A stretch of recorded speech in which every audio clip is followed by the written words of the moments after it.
Hello guys, in this video I'm going to show you how you can share your profile on Clash.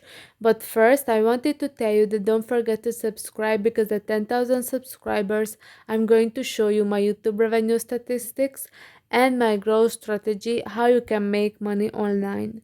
So first open the Clash app. After that click on your profile, which is at the bottom of the screen on the right corner.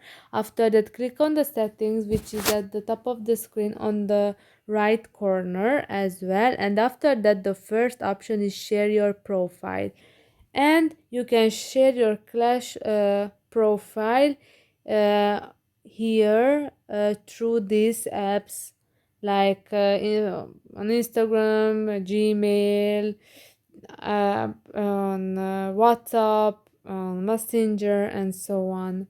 So yeah, this is for this video. I hope that it was helpful for you. If yes, please consider subscribing and see you in the next one. Bye bye.